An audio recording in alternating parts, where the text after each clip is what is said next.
Vamos a estudiar los principios procesales. Es un tema realmente muy importante porque nos va a asistir en toda nuestra tarea, en nuestro ejercicio profesional, en el estudio, en todo momento. Empezamos por dar un concepto de qué son los principios procesales. Son aquellas directivas u orientaciones generales en que se funda un orden jurídico procesal.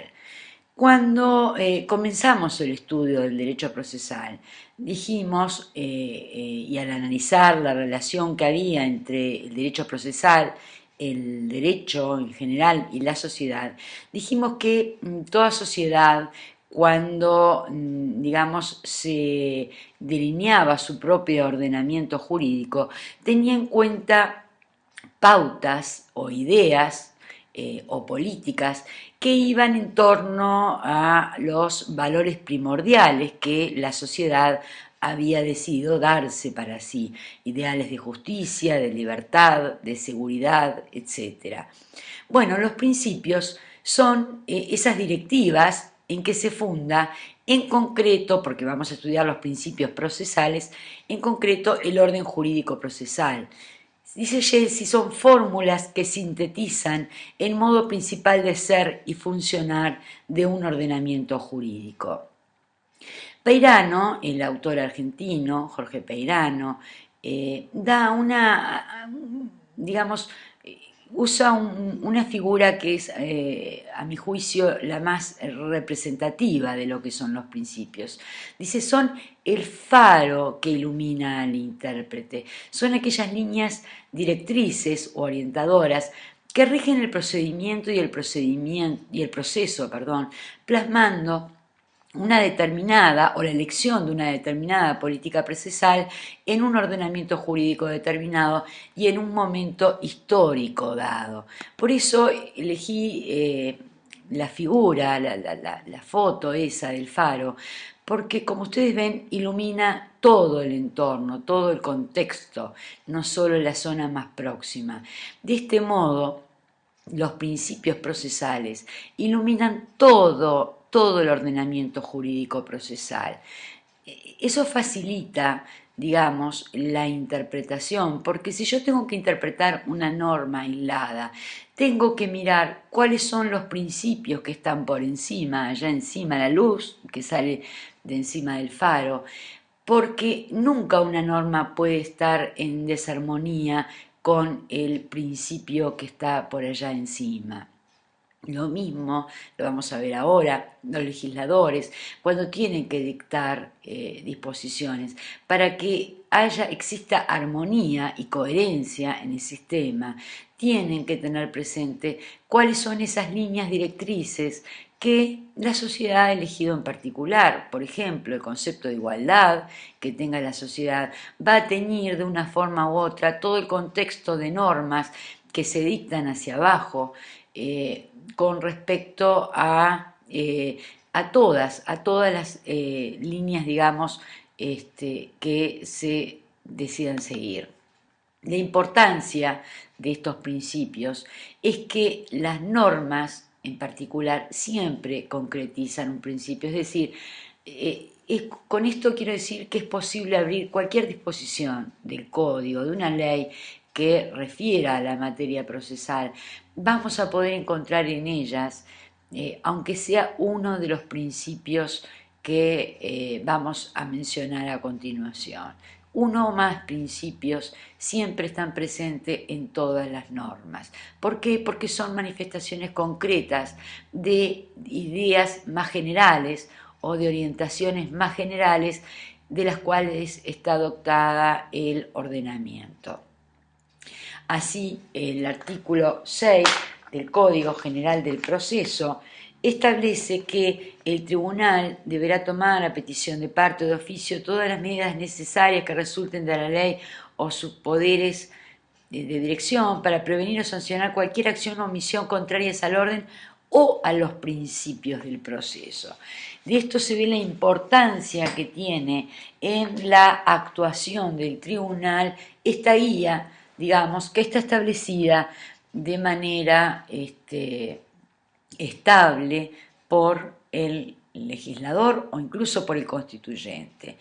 Tal trascendencia tiene que cuando se regula el artículo que habilita el recurso de casación en nuestro proceso, una de las causales por las cuales se habilita la casación es precisamente por contravenir, digamos, a los principios procesales. Se entiende que la contravención a los principios procesales constituyen una contravención o una infracción o errónea aplicación de lo que se denominan normas de derecho.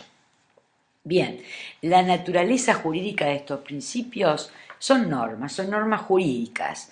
En nuestro código están reguladas en el libro primero, del título primero, pero hay otros principios que surgen implícitamente de otras normas. Por ejemplo, el principio de preclusión, que lo vamos a ver más adelante, no tiene un artículo específicamente dedicado, pero digamos su concepto emerge del contexto de otras disposiciones. ¿Cuáles son los fines y las funciones de estos principios?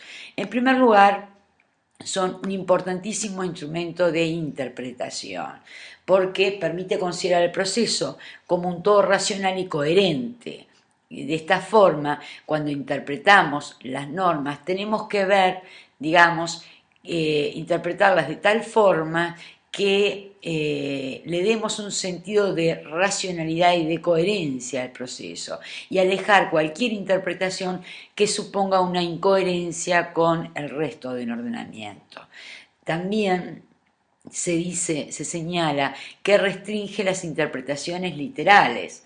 ¿Por qué? Porque, de acuerdo al artículo 14, vamos a ver que una de las finalidades del proceso es que la efectividad es tener presente la efectividad de los derechos sustanciales, o sea, que la interpretación siempre se tiene que hacer teniendo en cuenta, digamos, esa efectividad de los derechos sustanciales. Y lo vamos a volver a ver que en caso de duda, uno de los mecanismos que tenemos para integrar o para interpretar, en el caso de interpretación, que es, el caso de duda, es precisamente acudir a estos principios generales de derecho y a los principios especiales del proceso, preservando siempre las garantías constitucionales del debido proceso y del derecho de defensa. También son un instrumento de integración en los casos de lagunas o de vacíos normativos. Esto está regulado y recogido en el artículo 15 del Código. Permiten entonces consolidar la estructura procesal. El legislador, como les decía antes, debe tener presente estos principios a la hora de realizar modificaciones legislativas porque esas modificaciones no pueden ir en contrasentido a lo que establecen los principios que están vigentes y constituyen indudablemente la base de la cual partir para el dictado de nuevas formas. También facilitan la labor comparativa entre ordenamientos porque en realidad la comparación de distintos ordenamientos de distintos países se hace precisamente en función de cuáles son esas directivas que ha elegido cada ordenamiento respecto a cada uno de los principios. Caracteres de estos principios. El primero de ellos que se señala es el de bifrontalidad.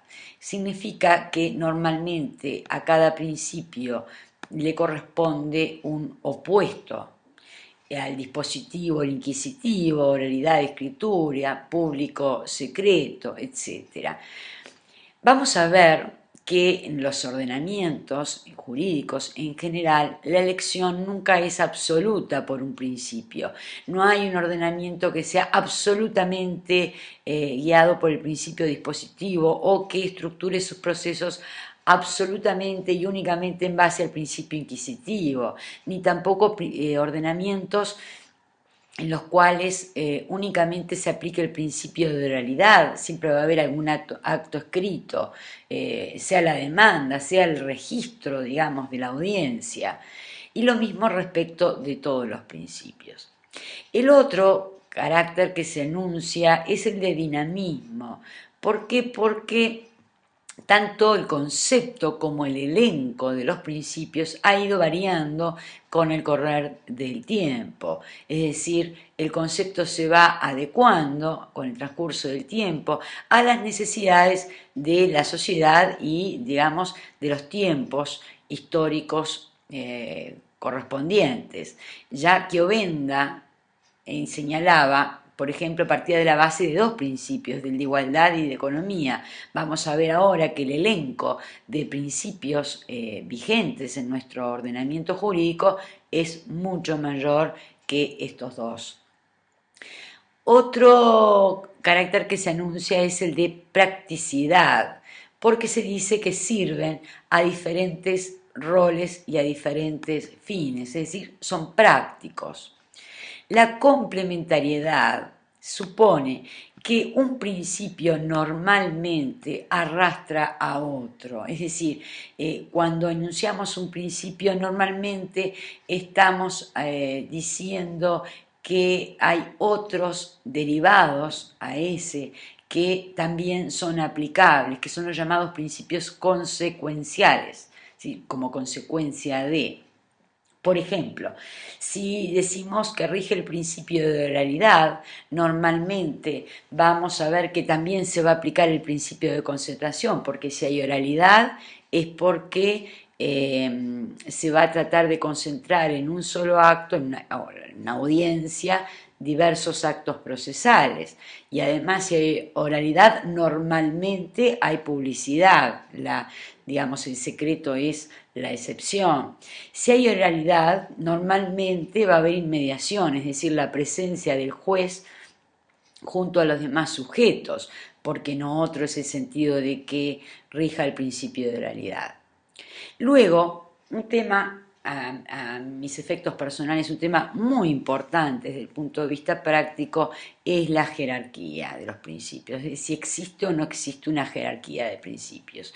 Quien ha escrito al respecto dentro, digamos, de los materiales que utilizamos, es el autor argentino Jorge Peirano, el profesor Peirano, habla de la jerarquía de los principios y distingue entre principios generales y principios consecuenciales.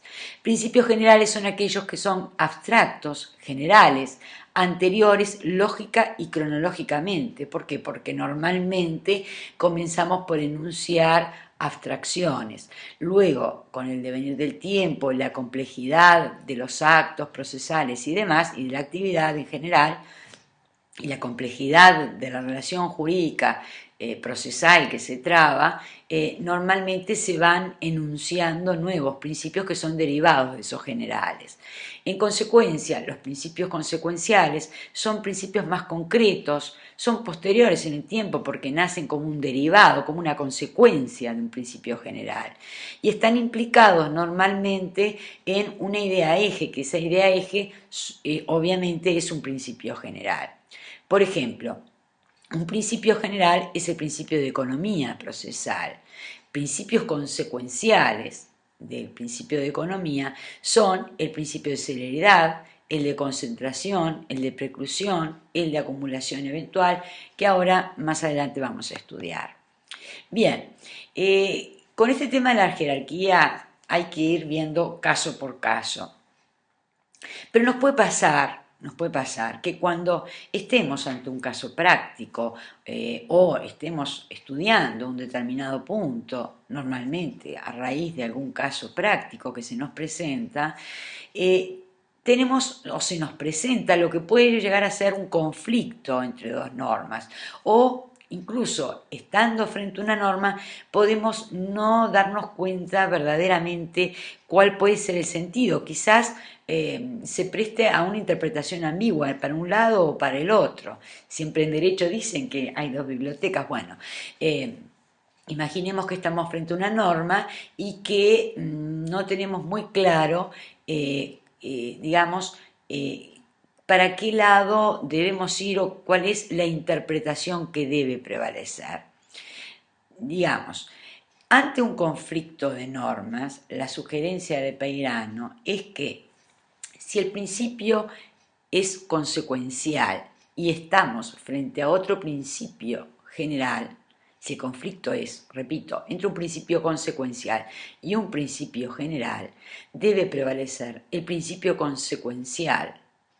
Y esto por una razón de lógica, porque la ley especial normalmente deroga a la ley general.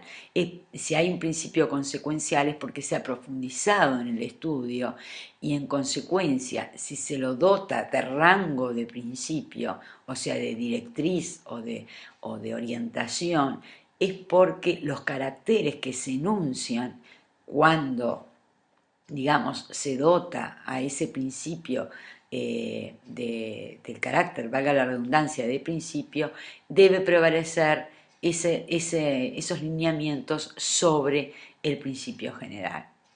Cuando el conflicto es entre un principio general y otro general, debe prevalecer aquel que esté recogido en la Constitución o que tenga amparo constitucional.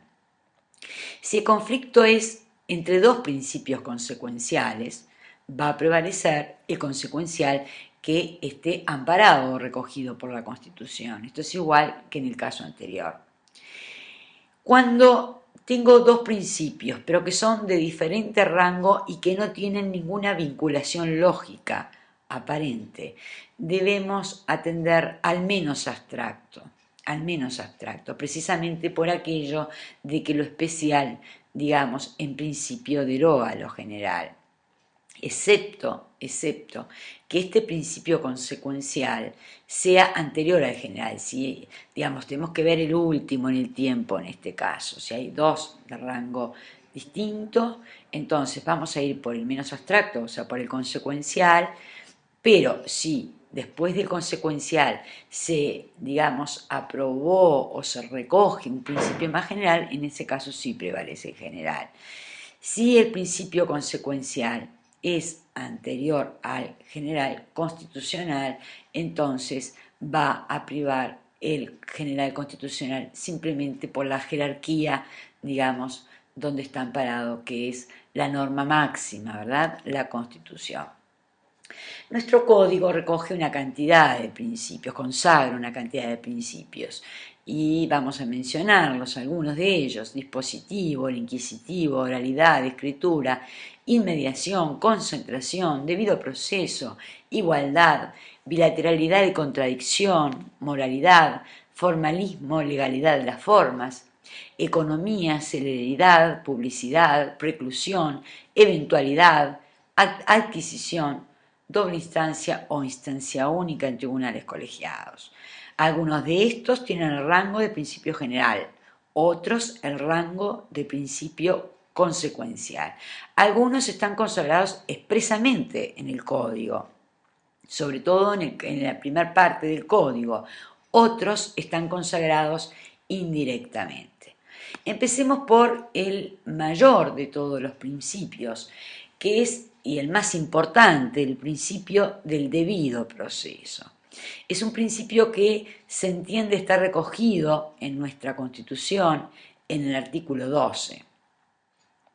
Es una garantía constitucional que consiste en asegurar a los individuos la posibilidad de ser escuchados en el proceso en el que se juzga su conducta, con la razonable oportunidad para exponer y probar sus derechos.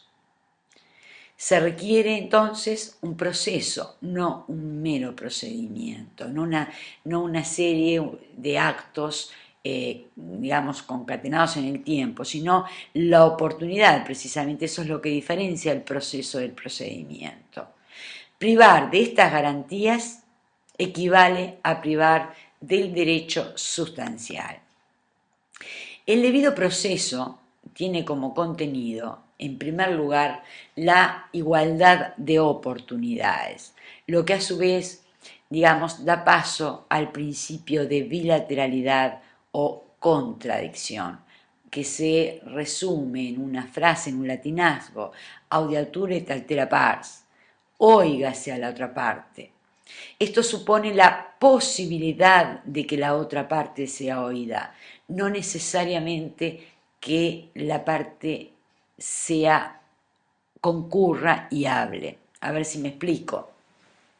Lo importante es que esté previsto que, por ejemplo, ante una demanda, el demandado pueda contestar, pueda ser oído para contestar la demanda. Ahora, si el demandado no comparece, es un problema del demandado y allí ha habido igualmente bilateralidad y ha habido, digamos, contradictorio. No ha habido efectiva contradicción, pero sí ha habido la posibilidad de contradecir, que es a eso a lo que se apunta. Porque si no, imaginen ustedes que bastaría que un demandado no contestara para que dijera que no se ha respetado el debido proceso y entonces que reclame la instauración de un nuevo proceso. Quedarían las partes, el actor y el tribunal de rehén de la conducta del demandado. No, no es eso lo que se pretende, ni es eso lo que significa el debido proceso. Significa la posibilidad de tener un trato igualitario, una igualdad de oportunidad con el actor, oír al demandado. Dice oír ambas voces, pero no significa ambas voces sobre el mismo tema varias veces. Ambas voces una vez, no tantas veces como quieran las partes. Esto está vinculado también, este tema, a los límites de la eficacia de las sentencias, porque vamos a ver que la sentencia tiene su eficacia reducida en principio a las partes. Después vamos a ver, cuando estudiemos la eficacia digamos, de las sentencias, la autoridad de la cosa juzgada, artículo 218 y siguientes del Código, que esta autoridad, esta eficacia de la sentencia, alcanza a las partes, a sus sucesores y a determinados, muy específicamente determinados por la ley, otros sujetos. ¿Y por qué es esto? Precisamente porque las otras partes no han tenido oportunidad de contradecir. El juicio que yo tengo con mi vecino, el que vive encima por las humedades, digamos, yo le promuevo una demanda y él va a tener la oportunidad, digamos, de contradecir. La igualdad de oportunidad que tuve yo de hablar. Por eso, la sentencia que se dicte en ese juicio solo le alcanza al vecino y a mí, no va a alcanzar al vecino de la otra cuadra, porque él no participó en el proceso, él no fue oído. Precisamente ese es el sentido del alcance de la eficacia de la sentencia. Hay excepciones a veces, pero más que excepciones son alteraciones del esquema básico de las reglas de bilateralidad y contradicción en ciertos institutos. Ejemplo, las medidas cautelares y en el juicio ejecutivo.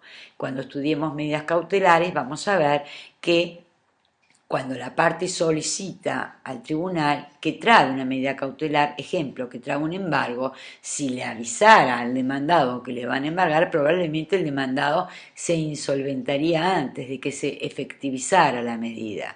Por eso, en realidad, se realiza y primero se efectiviza la medida y luego se le da la oportunidad, al demandado de que hable, se le da esa oportunidad. Por eso se dice alteración del esquema de la bilateralidad. No es que no haya bilateralidad, va a haber bilateralidad y va a haber contradictorio. Lo que va a haber es una alteración. Ocurre lo mismo en los procesos de estructura monitoria. Ejemplo, el juicio ejecutivo. El actor presenta la demanda, a continuación el juez, luego de analizar un análisis de admisibilidad y fundabilidad, dicta una sentencia condenando al demandado y después recién le da traslado al demandado. Lo que pasa es que esa sentencia no va a adquirir eficacia hasta tanto se haya oído a ese demandado. Va a tener una eficacia suspendida en el tiempo. Ese demandado va a tener su día ante el tribunal. En consecuencia, en esos casos no se viola el principio del debido proceso, sino que simplemente se altera el esquema y se aplaza su vigencia. La otra consecuencia del principio del debido proceso es la inviolabilidad de la defensa, o sea, el día ante el tribunal, que se lee en derecho comparado como his day in court, porque esto, digamos, nace del derecho americano. Lo que ocurre es que, digamos, cuando hablamos de inviolabilidad de la defensa, estamos centrando la atención en la figura del demandado, en que el demandado pueda tener una debida defensa. Pero ojo, porque el principio del debido proceso ampara a ambos, ampara al actor y ampara al demandado. Después vamos a ver el contenido de este principio y vamos a ver de qué forma también el actor puede reclamar el respeto de este principio. El artículo 12 de la Constitución dice: nadie puede ser penado ni confinado sin forma de proceso y sentencia legal.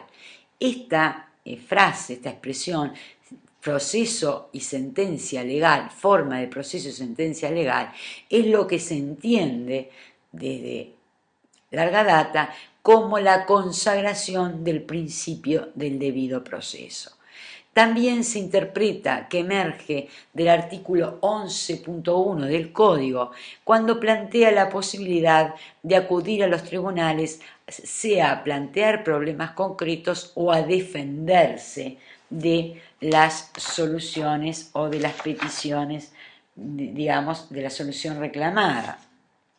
El artículo 11.4 también lo estaría consagrando cuando establece que todo sujeto de derecho tendrá acceso a un proceso de duración razonable que resuelva sus pretensiones, es decir, derecho a plantear un problema ante un tribunal. Es la razonable oportunidad de hacerse escuchar, notice hearing. Que el demandado haya tenido debida noticia de la promoción del proceso, en el cual pueden ser afectados sus derechos. Esto es la notice, o sea, que haya tenido conocimiento, que le haya sido avisado. Esto se realiza a través de los actos de citación y emplazamiento. Es allí donde, si hay alguna violación en lo que disponen las normas en cuanto a citación y emplazamiento, estaríamos potencialmente violando el principio del debido proceso. Supone también que se le haya dado una razonable oportunidad de comparecer y exponer sus derechos, considerando a la defensa, evidentemente, como un acto de persuasión dialéctica, una alegación, en el cual la parte intenta persuadir al tribunal. O sea, por ahora entonces, noticia de que se le ha promovido un proceso, evidentemente está pensando en el demandado, razonable oportunidad de comparecer y exponer sus derechos, en realidad esto comprende a ambas partes. C, que se le haya dado razonable oportunidad de aportar pruebas a su favor. Esto es importantísimo, realmente muy importante. El derecho a probar integra el derecho al debido proceso. Y entonces allí hay un elenco de normas que refieren a la posibilidad de declarar por sí mismo, a la posibilidad de aportar testimonios y otro tipo de pruebas, es decir, todo digamos, la posibilidad de realizar la actividad probatoria integra el derecho al debido proceso. Que el tribunal esté constituido de manera que dé seguridad razonable de honestidad e imparcialidad, otro de los elementos que es necesario para que exista un debido proceso, es decir, un tribunal honesto e imparcial. Y por último, que ese tribunal sea un tribunal de jurisdicción adecuada, esto es, que no sea un tribunal elegido, seleccionado para el caso concreto. De alguna forma aleja la posibilidad o prohíbe lo que se llaman los juicios por comisión. Es como si supiéramos que vamos a suponer, un Estado, un gobierno supiera que va a tener un determinado conflicto, o los legisladores, el cuerpo de legisladores, saben que van a tener un determinado conflicto, entonces nombran a unos jueces para que resuelvan ese conflicto de acuerdo a sus intereses. Por eso se dice un tribunal de jurisdicción adecuada. Para Couture, el debido proceso comprende pedir, dar motivo de lo pedido y convencer de la verdad del motivo. Este convencimiento normalmente se logra a través de dos actividades, una la actividad probatoria y otra la actividad alegatoria. El siguiente principio, también de rango constitucional, es el principio de igualdad. Nuestra Constitución, en el artículo 8, establece que todos los ciudadanos son iguales ante la ley, o sea, recoge la igualdad ante la ley. En cambio, nuestro Código General del Proceso habla de la igualdad en el proceso. El artículo 4 del Código establece que el tribunal deberá mantener la igualdad de las partes en el proceso. Hay algunas concreciones, por ejemplo, en el artículo 193.2, inciso tercero, cuando habla de diligencias para mejor proveer, artículo 373.2, cuando regula la vía de apremio. Bien. Supone colocar ambas partes del proceso en un plano de equiparación, similares oportunidades para la defensa y similares oportunidades para el ejercicio de su derecho. Cuando hablamos del principio de igualdad, vemos que nuestro código realiza algunas concreciones, o sea, establece algunas normas en las que consagra este principio de igualdad. Por ejemplo, el artículo 125, inciso segundo del Código, que establece que cuando el demandado no se domicilia en el mismo lugar donde se desarrolla el juicio, el plazo para comparecer ante un emplazamiento, o sea, contestar la demanda, se extiende a razón de un día por cada 100 kilómetros de distancia, según una planilla establecida por la Corte. Por ejemplo, el 126 lo que establece que el plazo para comparecer, el plazo del emplazamiento para aquel demandado que se domicilia fuera del país, se establecerá entre 60 y 90 días. De este modo, nuestro código está tratando de establecer un trato igualitario para aquellos que se encuentren en una situación, digamos, desigual. De ahí que se habla de igualdad, digamos, formal y de igualdad material. Habría igualdad formal si le diéramos un tratamiento igualitario a todos sin distinciones. Habría igualdad, nadie dudaría, si cualquier demandado, no importa si se domicilie, supongamos un juicio que se tramite en Montevideo, si el demandado se domicilia en Montevideo, en Artigas o en la China, habría igualdad formal si todos esos demandados tuvieran 30 días para contestar la demanda. Pero lo que no habría sería igualdad material. La igualdad material, que esa es la que se procura alcanzar, supone un igual tratamiento a los que se encuentren en situación ontológicamente desigual.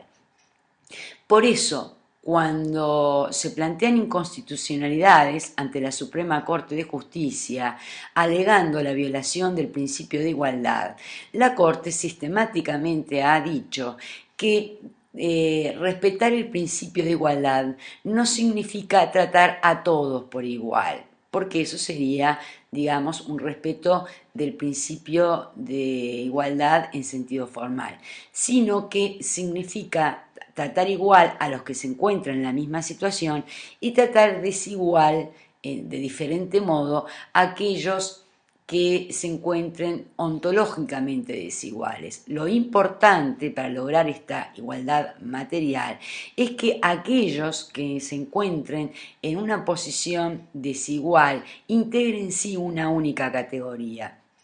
Es decir, digamos, no habría respeto ni de igualdad material ni de igualdad formal si dijéramos al demandado que se encuentra, Pepito Rodríguez, que se encuentra en Argentina, le doy un plazo, y al demandado, José Pérez, que se encuentra también en la Argentina, le doy otro plazo diferente. No, igualdad material entonces se alcanzaría si a todos los demandados que se domicilian en Argentina le diéramos el mismo plazo. ¿Por qué? Porque integran una categoría común, que es las de los domiciliados en la Argentina. Bien podría haber el codificador dispuesto que el término para comparecer ante un emplazamiento de los que se domicilian en el exterior se aumentaría en razón de la distancia. No lo hizo, optó por hacer una categoría única, los domiciliados en Uruguay, los domiciliados fuera del Uruguay. A los fuera del Uruguay los englobó. Sí le permitió al tribunal un margen de acción poniendo un límite inferior y un límite superior, 60 y 90 días. En cambio, para los que se encuentran en Uruguay, el tribunal dijo, bien, todos los que se domicilian en el mismo lugar del juicio, esos van a ser tratados de forma igual. Todos esos van a tener el mismo plazo para contestar la demanda, 30 días. En cambio, si el demandado, el emplazado a comparecer, a estar a derecho, se domicilia fuera del radio del tribunal, a esos los vamos a poner, digamos, en otro, para poder respetar el principio de igualdad, los vamos a poner en otro grupo y los vamos a tratar a todos iguales a los que se encuentren en función de la distancia. A todos los que se encuentren en un radio de 100 kilómetros les vamos a dar un día más para contestar la demanda. A todos los que se encuentren a 200 kilómetros les damos un día más, y así sucesivamente. Contenido y manifestaciones de este principio de igualdad son los ya mencionados de contradicción o bilateralidad, recalcando una vez más que es la oportunidad de contradecir y la oportunidad de que se respete la bilateralidad, no la efectiva contradicción, porque supondría dejar en manos de una de las partes del proceso la concreción de un principio tan caro al derecho como es el principio de igualdad. La otra manifestación es la inviolabilidad de la defensa, que a su vez integra el debido proceso legal. Evidentemente que el conferir o dar oportunidad para defenderse supone hacer respetar el principio de igualdad, darle la misma oportunidad al demandado de exponer sus alegaciones, eventualmente probar que las que tiene el actor una vez que comparece un proceso. La otra concreción del principio de igualdad, que es la imparcialidad, supone recibir un tratamiento igualitario. Es evidente que para recibir un tratamiento igualitario el tribunal tiene que ser imparcial. Si el tribunal fuera parcial, indudablemente las partes no recibirían el mismo tratamiento. Por eso es que se dice que la imparcialidad es una de las manifestaciones del principio de igualdad y obviamente está referida al tribunal. El siguiente principio que vamos a analizar es el principio de legalidad o preordenación legal, que está recogido en el artículo 18 de nuestra Constitución, que establece que las leyes fijarán el orden y la formalidad de los juicios. Por otra parte, el artículo 23 de la Constitución dispone que todos los jueces son responsables ante la ley de la más pequeña agresión contra los derechos de las personas, así como por separarse del orden de proceder que en ellas se establece. O sea, hay una responsabilidad constitucional de los tribunales que les impide separarse de las formas legales, de la legalidad de las formas. Manifestación de este principio de legalidad, o sea, de que la ley es la única que puede establecer el orden y la formalidad de los juicios, es el principio de indisponibilidad de las normas procesales, que está recogido en el artículo 16 del Código, que ya lo analizamos. Dijimos, las normas procesales no son disponibles por las partes. Lo que las partes pueden, en algunas hipótesis en que se atempera un poco este principio, es disponer, pero porque la propia ley lo autoriza, es en circunstancias específicas, por ejemplo, la suspensión de los plazos recogida en el artículo 99 del Código.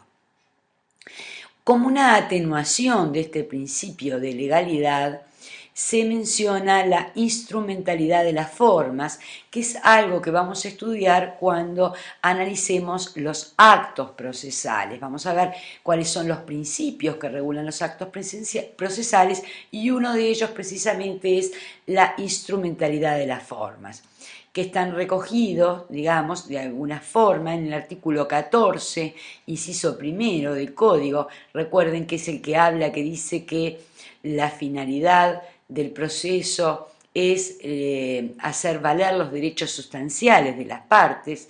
El artículo 64, que es el que habla precisamente de los actos procesales, y el 110, que es el que habla de las nulidades y que dice que hay que atender, digamos, al fin, digamos, para el cual ha sido dictado la forma. Hay que tener mucho cuidado de no confundir el principio de instrumentalidad de las formas con el principio de informalismo.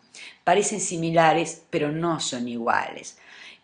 Adelantando un poco lo que vamos a estudiar más adelante en el correr del curso, les comento que informalismo, que es una de las opciones que se puede optar en un sistema, en un ordenamiento jurídico, es que la forma, digamos, es secundaria, lo importante es el fin. Eso no rige nuestro derecho lo que rige es, digamos, la legalidad. Hay una forma establecida. Solo en subsidio de que no haya una forma establecida, entonces el legislador permite que se elija entre aquellas la que sea más idónea para el fin perseguido. Pero repito, instrumentalidad de las formas no es lo mismo que informalismo, y responder o confundir esto es un error muy grave, muy grave conceptual, porque tiene consecuencias jurídicas en la práctica profesional muy importantes. Otra atenuación del principio de legalidad está vinculada al principio de conservación de los actos procesales, que de alguna forma lo que permite es rescatar ciertos actos siempre que no violen este principio de legalidad y siempre, digamos, que lo que la violación de la forma supondría sería una nulidad relativa y que haya sido convalidada. Pero si la forma exigida por la ley, la violación, perdón, de la forma exigida por la ley supone una nulidad absoluta, no hay conservación de acto posible. Y voy a poner un ejemplo. El Código establece la presencia preceptiva del tribunal en la audiencia y sanciona con nulidad absoluta aquella audiencia que haya sido celebrada sin la presencia del juez. Esto está establecido y hay una sanción que es la nulidad absoluta. No se puede, por vía de que nadie la haya reclamado, tratar de conservar esos actos, porque hay una legalidad que está por encima de este principio de conservación. Cuando estudiemos el tema de nulidades, vamos a ver que es un poco más complejo que lo estoy planteando ahora y que tiene algunas idas y venidas no muy claras, pero digamos, a nivel conceptual es importante ir quedando con esta idea. Existe en nuestro sistema un principio de rango constitucional que establece que solo la ley puede fijar la formalidad y el orden de los procesos. Este principio incluso tiene repercusión a la hora de, digamos, a la hora de las dudas o de los vacíos legales. Y como consecuencia de eso, hay una consecuencia inmediata, es que las partes, ni siquiera poniéndose de común acuerdo, pueden disponer de esas formas.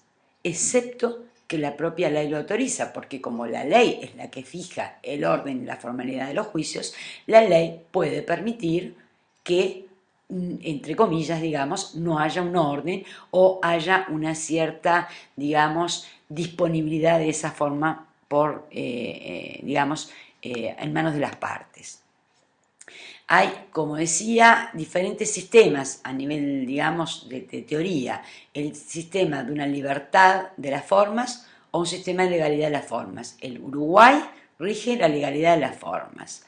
Repito, indisponibilidad de las normas procesales, que no significa lo mismo que informalismo. El siguiente principio, que es muy importante, es el principio dispositivo, que está recogido en el artículo 1 de nuestro código. Y en grandes líneas lo que establece el principio dispositivo es que las partes son las que pueden disponer tanto del inicio del proceso como de sus derechos sustanciales, como de la plataforma fáctica, los hechos que quieren llevar a juicio, así como tienen en sus manos la impugnación de las resoluciones judiciales. El sistema dispositivo tiene como contracara el sistema inquisitivo. El sistema inquisitivo, que vamos a estudiar con mayor profundidad cuando veamos el proceso penal uruguayo, porque ahí, digamos, estudiaremos qué repercusiones tiene nuestro sistema e incluso en el derecho comparado, es el que se caracteriza, el sistema inquisitivo, repito, es el que se caracteriza porque la iniciación del proceso está también en manos del juez. Es el juez el que puede iniciar el proceso y el que puede disponer de él en cualquier momento, incluso lo puede terminar, vinculado históricamente a la Inquisición. El principio dispositivo, entonces, está recogido en nuestro artículo 1 en cuanto dice iniciativa en el proceso. La iniciación del proceso incumbe a los interesados. Las partes podrán disponer de sus derechos en el proceso, salvo aquellos indisponibles, y podrán terminarlo en forma unilateral o bilateral de acuerdo con lo regulado por este código. Ahora bien, nosotros habíamos dicho cuando estudiamos los caracteres generales de los principios que ningún principio se daba en forma absoluta en ningún sistema. En consecuencia, lo que podemos decir con respecto al sistema procesal civil uruguayo es que es predominantemente dispositivo. Y si cotejamos el contenido del artículo 1 con los caracteres que tenemos allí en la imagen de lo que caracteriza un proceso dispositivo, estamos viendo que en principio es prácticamente dispositivo el proceso civil uruguayo. La iniciación del proceso está en manos de las partes, es lo mismo que dice en el primer ítem. Pueden disponer de los derechos, evidentemente está hablando de los derechos sustanciales, no dice nada de los hechos, pero digamos, también las partes pueden disponer de los hechos en el proceso civil uruguayo. Imaginen qué trascendencia práctica tiene esto. Yo voy a plantear un divorcio por adulterio y resulta que en la medida que transcurre el juicio, el juez se da cuenta que yo no voy a poder probar el adulterio porque no tengo suficiente prueba. Los testigos que llevo van y declaran en el tribunal que en realidad los vieron salir juntos, los vieron entrar juntos, pero que bueno, que no están seguros de que haya una relación afectiva. Si el juez pudiera incorporar hechos a la causa, este juez eventualmente podría traer otro testigo que sabe que sí, digamos, vio que vio otros hechos, o podría, por ejemplo, o probar otro adulterio distinto con otra persona, o incluso podría eventualmente cambiar la plataforma fáctica. Yo intento divorciarme por adulterio y el juez dice, bueno, por adulterio no, pero la verdad es que esta pareja se lleva mal, me queda claro que acá hay riñas y disputas. Entonces, ingreso a la plataforma de los hechos relacionados por Mariela, las riñas y disputas, para que yo pueda al final del proceso declarar el divorcio, ya no por adulterio, pero sí por riñas y disputas. El juez uruguayo está constreñido por la plataforma fáctica, y la plataforma fáctica implicaba, como ya habíamos dicho en algún momento, y lo vamos a seguir analizando, digamos, uno de los elementos de la pretensión, que era relacionar unos hechos a una causa.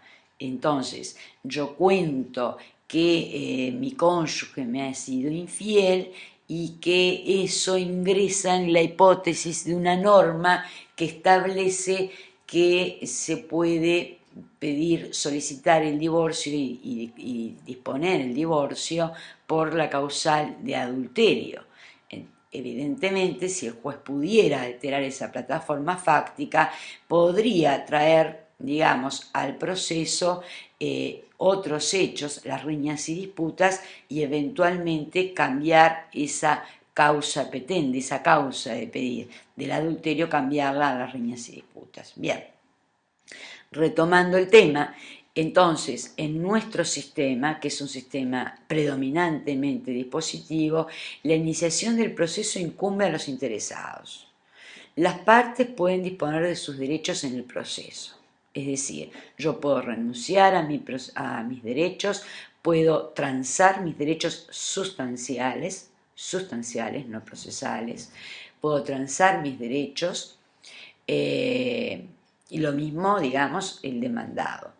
Bien, y pueden terminarlo en forma unilateral o bilateral, de acuerdo obviamente a las previsiones del código.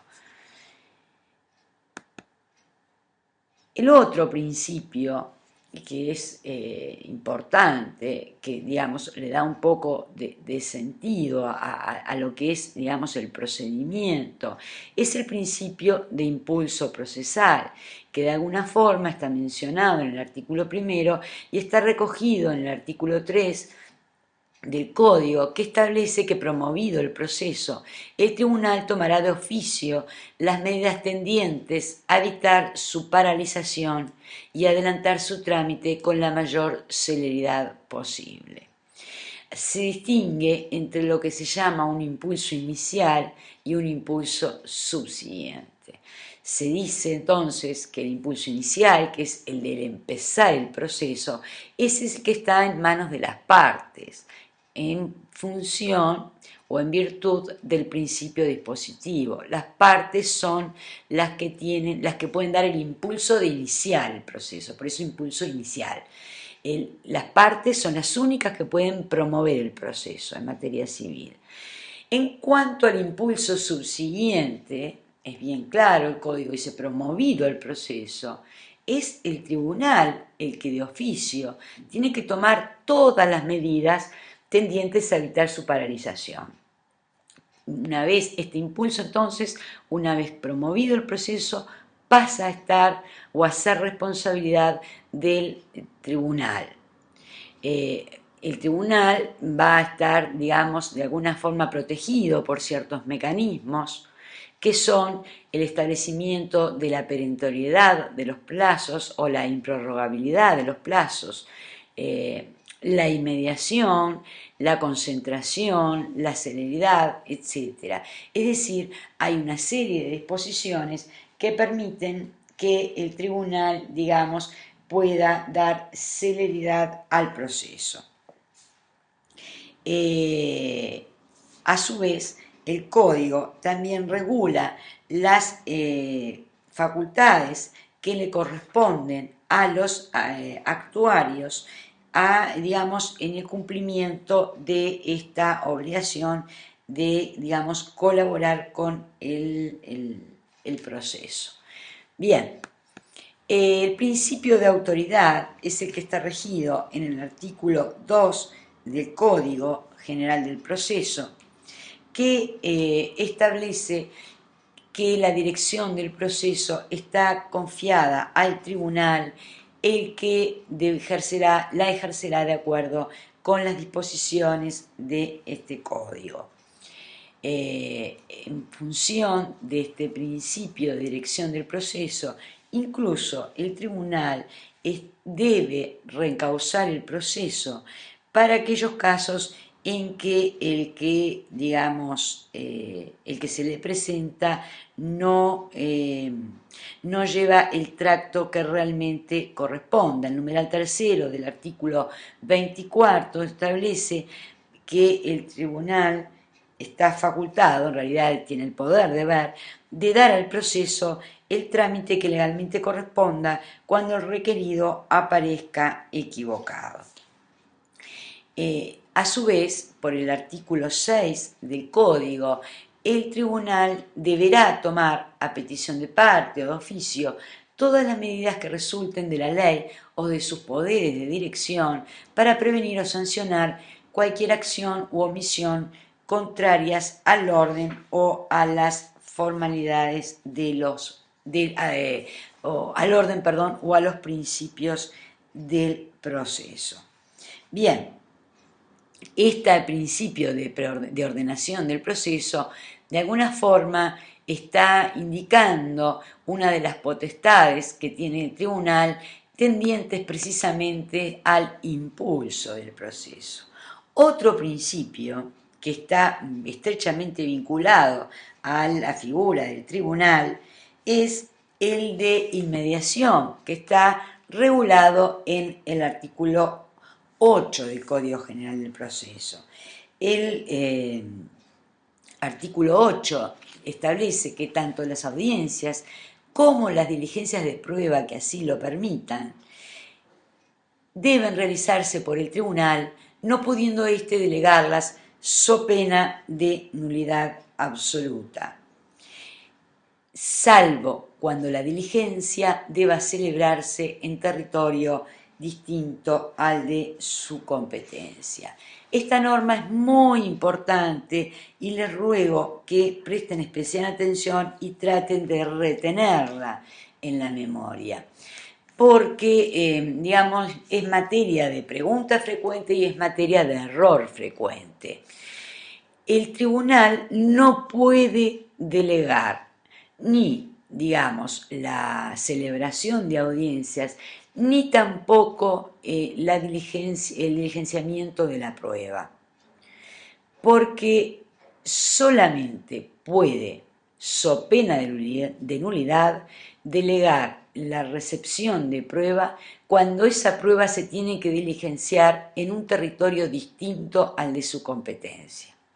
En consecuencia, si vamos a una audiencia en la que solo van a declarar testigos y el juez no está presente, esa audiencia es nula. Es clarísimo el código, so pena de nulidad absoluta.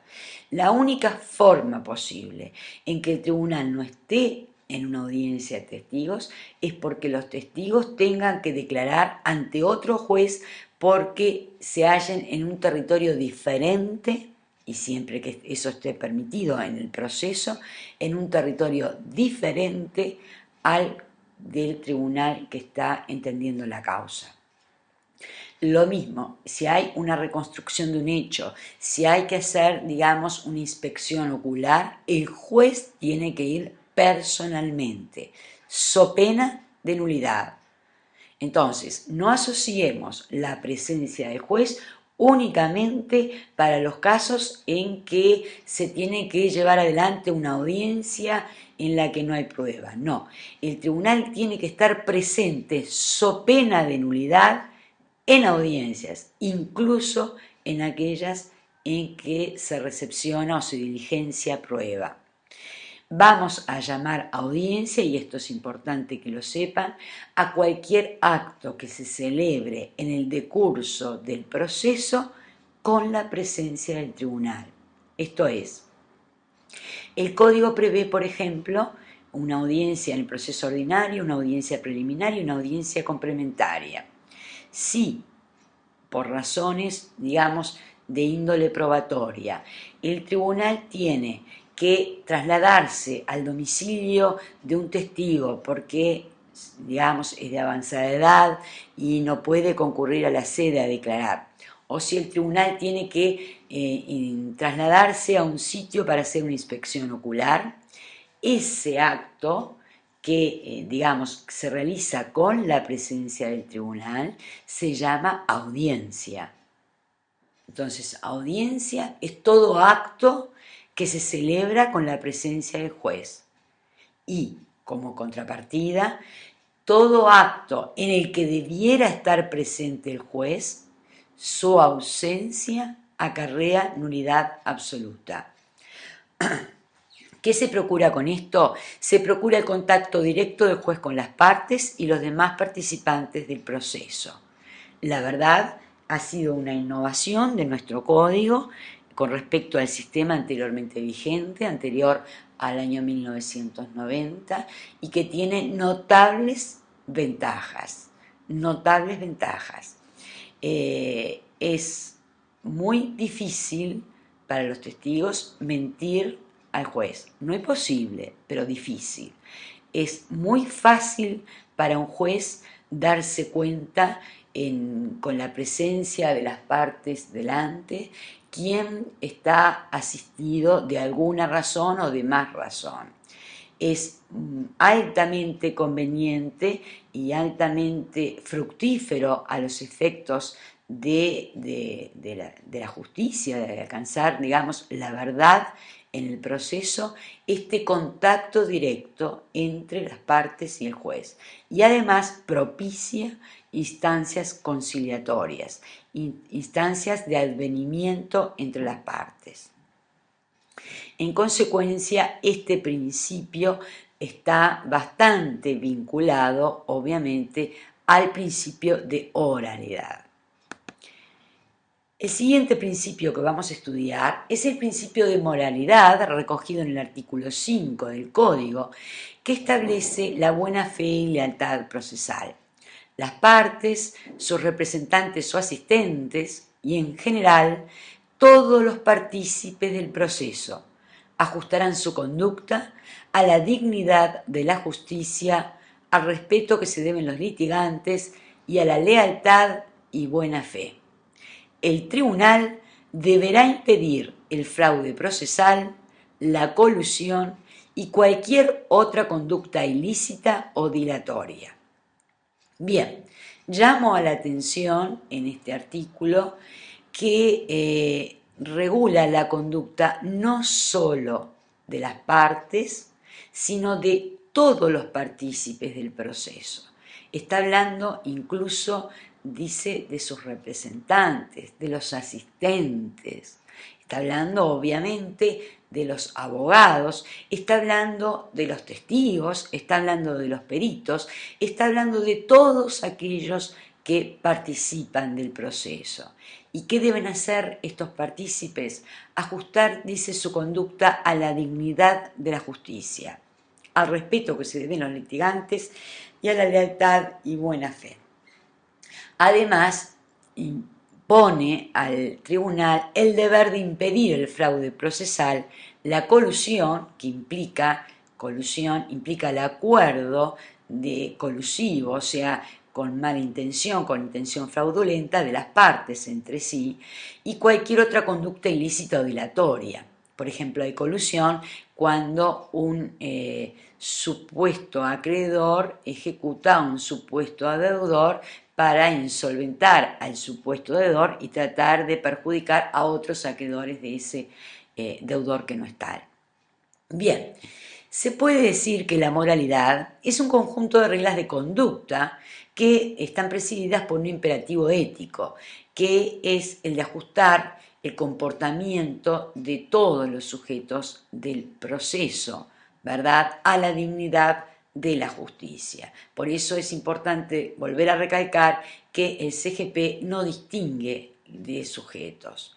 La buena fe procesal para Couture, es aquella calidad jurídica de la conducta legalmente exigida de actuar en el proceso con probidad en el sincero convencimiento de hallarse asistido de razón. Es decir, tendría buena fe procesal aquel que, aún en el error, se encuentre convencido de que tiene razón. Excluye entonces la buena fe todo lo que supone la malicia, la mala fe o la deshonestidad. Para Lino Palacio se traspasarían los límites cuando porque es un límite realmente difícil de determinar cuando hay mala fe, cuando hay buena fe, es decir, yo puedo hacer creer que estoy asistido de razón o que creo que tengo razón cuando en mi fuero más íntimo estoy absolutamente convencida de que no la tengo. Y bueno, ¿qué calificativo recibo? ¿Soy un partícipe de mala fe? ¿Soy un partícipe de buena fe? Para Lino Palacio se traspasarían esos límites cuando la conducta deja de ser una manifestación de habilidad o capacidad de defensa para colocar a la otra parte en la necesidad de sufrir una inútil pérdida de tiempo o de desplegar una actividad superflua u onerosa sin sentido. Carneluti habla de que la lealtad viene a ser la ley del diálogo, la ley del juego, el fair play, un juego a cartas descubiertas. Una parte podría sorprender a otra con un movimiento inesperado, pero lo que nunca podría hacer es esconder sus armas. De ahí que se dice que nuestro código, tanto en lo que es la regulación de la demanda como lo es la contestación de la demanda, implica un juego justo, un juego a cartas descubiertas, porque el actor cuando presenta su demanda tiene que acompañar toda su prueba, no la puede presentar después. Y el demandado cuando contesta la demanda tiene que presentar toda su prueba, no la puede, digamos, presentar después. Entonces están jugando a cara descubierta ambos, están mostrando todas sus herramientas. Hay, digamos, todo un debate de hasta dónde debe alcanzar, digamos, esta obligación de buena fe y de lealtad. Según Vescovi, esta buena fe alcanza en todo caso y tiene recepción legal precisamente en este artículo 5 y digamos cualquier conducta, porque como ustedes ven el código digamos también habla de que las partes deben ajustar su conducta digamos a la veracidad de las digamos de las alegaciones o de las reclamaciones. Algunos entienden que esto, digamos, tiene un límite, que es la protección del derecho que tiene, o el derecho a proteger sus propios derechos que tiene el ciudadano.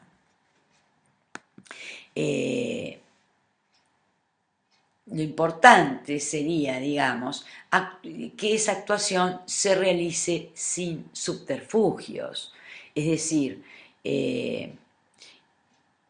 que se actúe de forma veraz. Como decía, para Vescovi, la obligación de veracidad está recogida incluso, además, en el artículo 63, inciso del Código, que es el que regula los actos procesales, cuando establece que los actos, dice, además de los requisitos que en cada caso se establezcan, los actos deberán ser lícitos, pertinentes y útiles.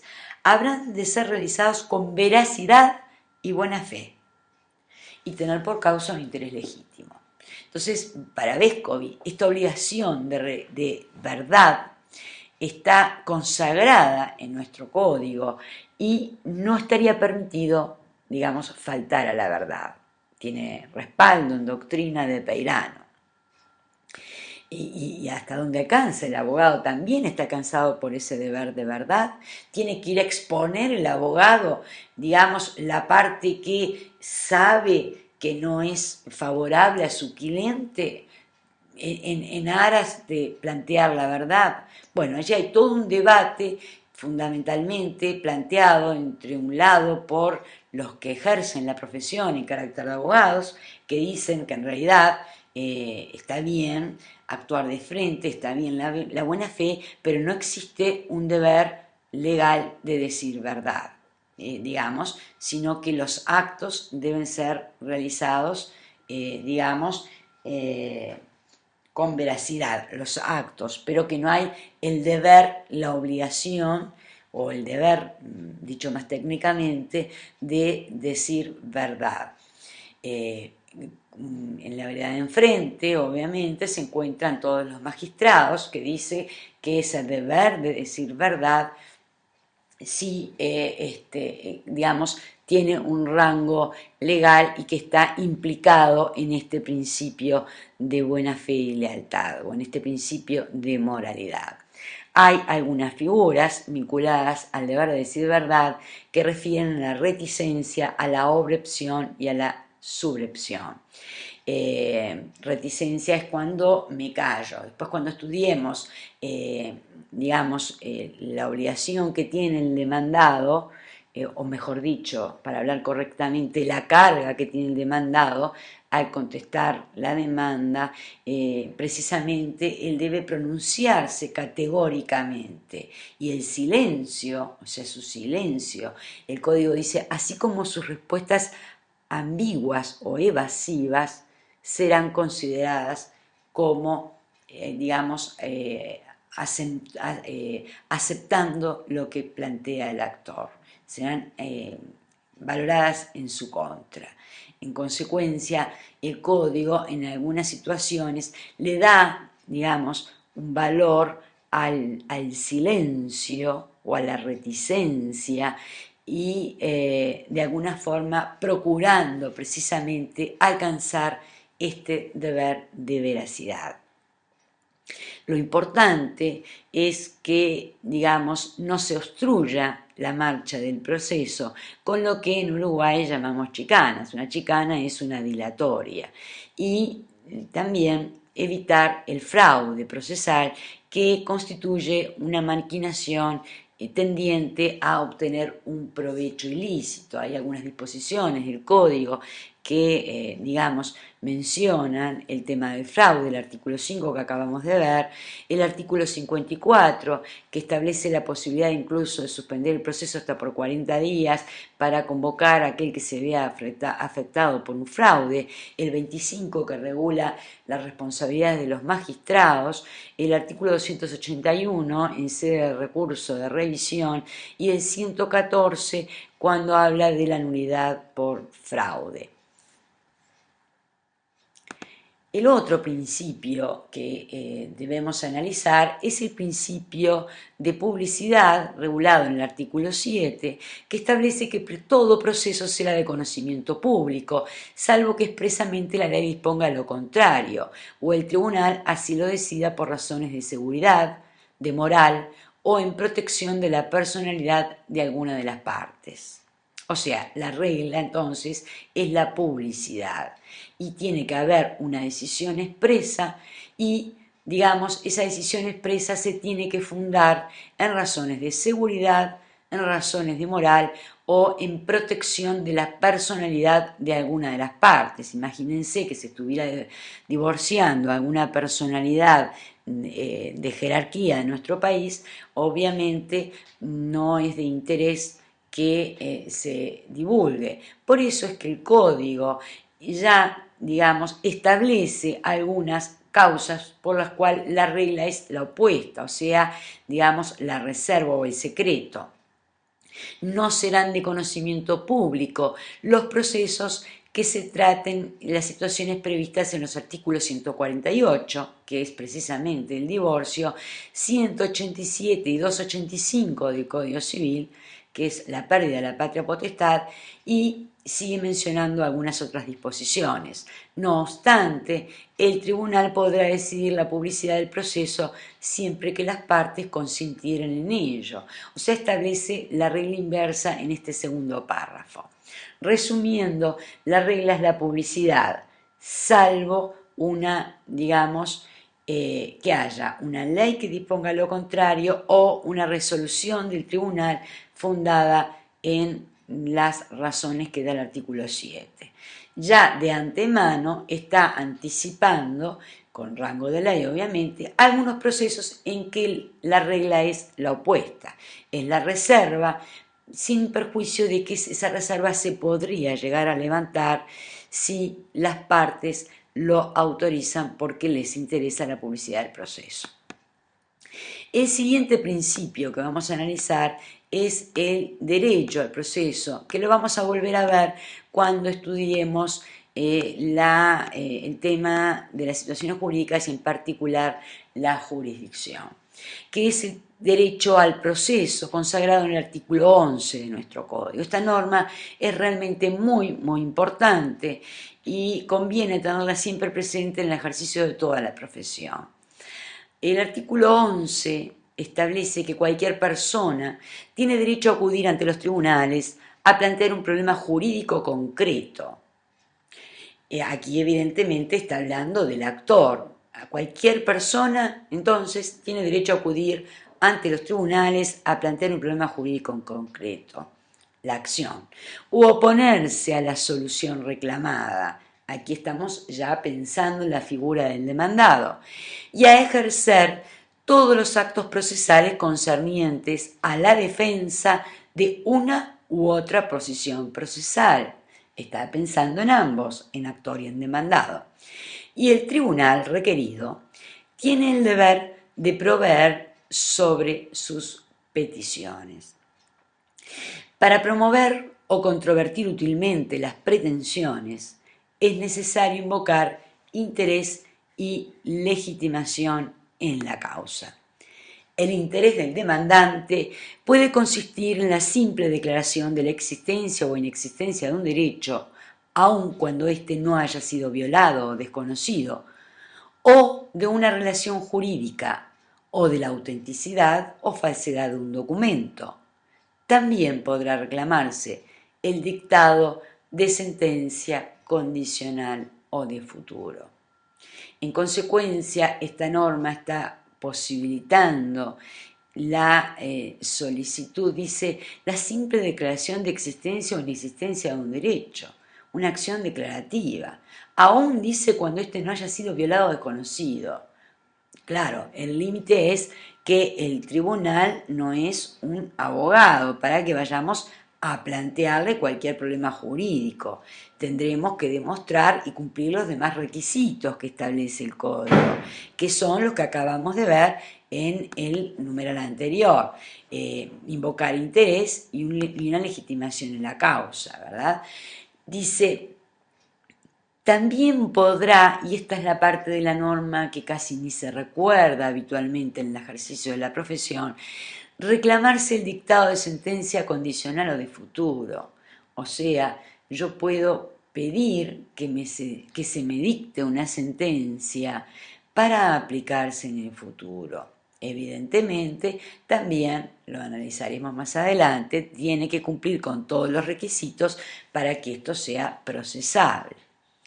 Todo sujeto tendrá derecho tendrá acceso, a un proceso de duración razonable que resuelva sus pretensiones. Esto último está también vinculado a un principio realmente importante como es el principio de economía. Este principio entonces supone el derecho de acceder a la jurisdicción, el derecho a ejercitar el derecho de acción, a defenderse y a pretender o controvertir.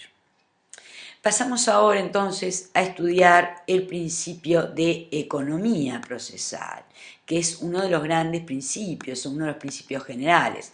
Hasta ahora vimos con rango de principio general el principio de debido proceso, el principio de igualdad, vimos el principio de buena fe y lealtad, y ahora vamos a ver el principio de economía, que es otro principio, digamos, de carácter general. El artículo 9 establece, bajo la cápite pronta y eficiente administración de justicia, El tribunal, y bajo su dirección, los auxiliares de la jurisdicción tomarán las medidas necesarias para lograr la más pronta y eficiente administración de la justicia, así como la mayor economía de la realización del proceso. Este principio lo que supone es precisamente la economía en sus tres variantes o en sus tres posibilidades: economía de esfuerzos, economía de tiempo y economía de dinero. Economía de esfuerzos, tratando de que, digamos, se realicen la menor cantidad posible de trabajo por parte de todos los participantes del proceso. Economía de tiempo, porque una justicia que tarda no es justicia, eso ya lo sabemos. Entonces, precisamente, una pronta y eficiente administración de justicia es lo que contribuye precisamente a alcanzar ese ideal de justicia. Y una economía de dinero, porque una justicia cara implica denegar el acceso a la justicia a aquellos que están carenciados de recursos. En nuestro sistema, para atender este tema de la economía de dinero, la ley ha previsto algunas, ha dictado algunas normas, como por ejemplo exonerar del pago de ciertos tributos y ciertas tasas a, digamos, el actor en algunas circunstancias, o cuando se reclaman determinadas pretensiones, o incluso la creación de las defensorías de oficio que asisten gratuitamente a aquellos ciudadanos que carecen de recursos, la creación del consultorio jurídico de la Facultad de Derecho, que también atiende gratuitamente a aquellos que carecen de recursos y que también tienen, digamos, exonerados del pago de ciertos tributos. Pero bueno, ahora vamos a estudiar entonces cómo se concretiza este principio general. Este principio general se concretiza a través de una serie de principios consecuenciales, que son el de celeridad, preclusión, eventualidad, saneamiento y concentración.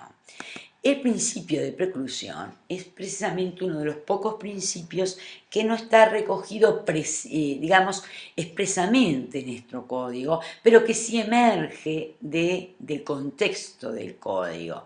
¿Y qué es la preclusión? La preclusión es la pérdida o la extinción de una actividad procesal por haberse alcanzado los límites impuestos por el legislador para el ejercicio de la facultad procesal de las partes. Hay un símil que es realmente muy representativo de lo que es la preclusión. La preclusión es como si tuviéramos una llave para abrir una puerta, pero que una vez traspasada esa puerta ya no podemos volver a utilizarla y no podemos volver a abrir la puerta. O esas puertas que hay algunos sistemas, algunas puertas que tienen un sistema de cerradura que una vez que nosotros las cerramos solo se puede abrir de un lado, pero del otro no. Del otro solo se puede abrir con llave. Bueno, la preclusión es eso. Es decir, nosotros, digamos, está vinculado obviamente al transcurso de los plazos o a la realización de actos, pero la realización de actos en un determinado plazo. Si la normativa establece que transcurrido determinado plazo precluye mi facultad de realizar el acto, lo que significa es que en el transcurso de ese plazo yo puedo realizar el acto, pero si vencido el plazo no lo realicé, ya no puedo volver atrás. No hay forma de hacer renacer esa facultad, ese derecho. Y también supone que si yo realizo el acto, también estoy, digamos, agotando esa posibilidad que tenía de hacerlo. Ya no puedo, aunque me quede plazo, volver a hacerlo. Ya pasé la puerta. Repito, pérdida o extinción de una actividad procesal por haberse alcanzado los límites impuestos por el legislador para el ejercicio de la facultad. implica cerrar o impedir el paso. Es una compuerta que permite avanzar el proceso, pero que no permite volver atrás en el proceso. Implícitamente está recogido en algunas disposiciones, como por ejemplo el artículo 202 del Código, que establece que dice, siempre que se ordene algo con citación, el actuario deberá suspender el cumplimiento de lo ordenado hasta que hayan pasado 3 días de la notificación hecha a la parte que deba ser citada.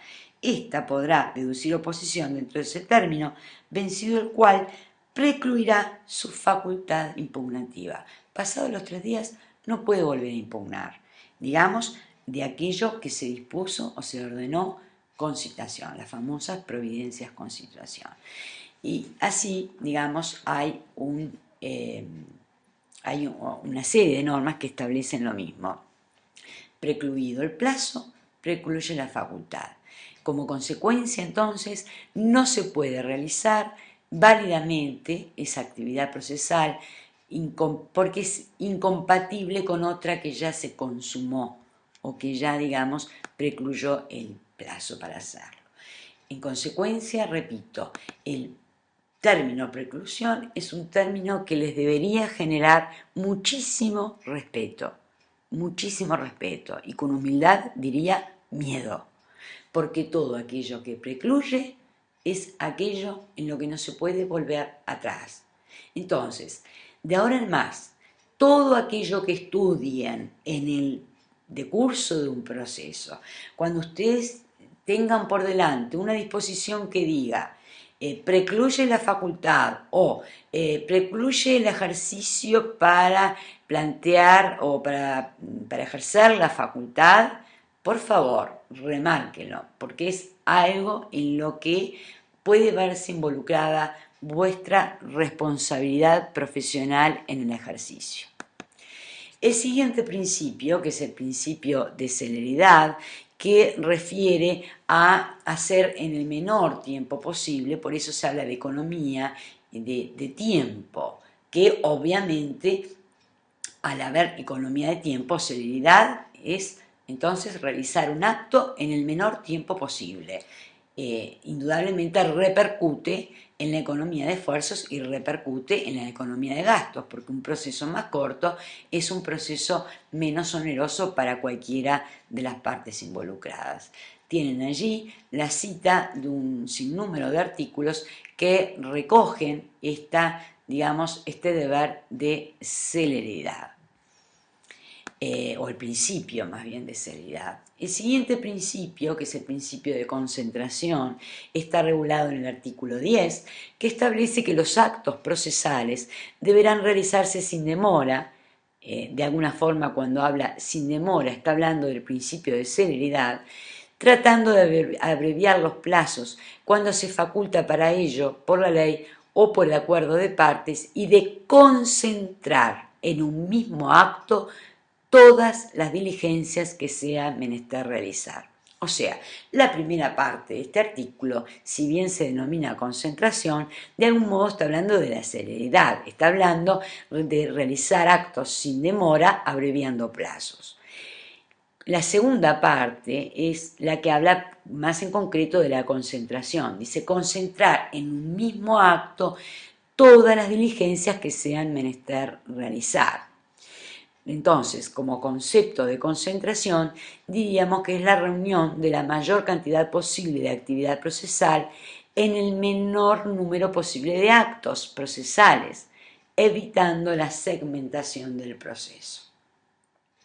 El mejor ejemplo de concentración es nuestra audiencia preliminar, porque en un solo acto procesal como es la audiencia, se celebran, o en una sola actividad diríamos, que es la audiencia preliminar, se celebran una serie de actos. Se intenta la conciliación, se ratifican los actos, se sanea el proceso, se fija el objeto del proceso, se fija el objeto de la prueba, se delimitan los medios probatorios y eventualmente se comienza a recepcionar prueba. La audiencia complementaria también es otro ejemplo de concentración.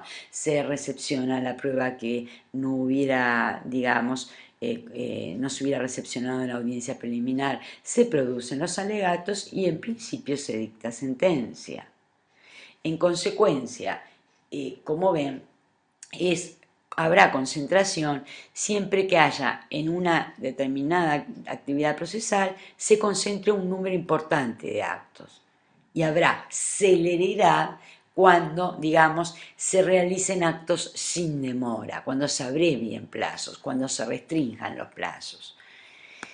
El otro principio, digamos, afectado, consecuencial del principio de economía, es el principio de eventualidad, que supone introducir de una sola vez en un único acto y en su debido orden de prioridad todos los medios de ataque o defensa. Ad adventum es el latinazgo que se utiliza y está recogido precisamente en el artículo 132, o sea, se ha concretado más bien diríamos, en el artículo 132 cuando regula las posibles actitudes del demandado. El artículo 132 dice, el demandado puede eventualmente allanarse la pretensión, plantear excepciones previas, asumir actitud expectativa, contestar contradiciendo o deducir reconvención. Si adoptara más de una de esas actitudes, y aquí es donde está el principio de eventualidad, deberá hacerlo en forma simultánea y en el mismo acto. Evidentemente, es una concreción del principio de economía procesal, reunir en un solo acto todas las posibles defensas o medios de ataques de que quiera hacerse valer el demandado. El último de los principios consecuenciales al principio de economía es el principio de saneamiento, por el cual se otorga poderes al juez para resolver en una etapa inicial del proceso todas aquellas cuestiones susceptibles de impedir o entorpecer el pronunciamiento sobre el mérito de la causa o determinar, en su caso, la inmediata finalización del proceso. Está consagrado en el artículo 341, numeral quinto del Código.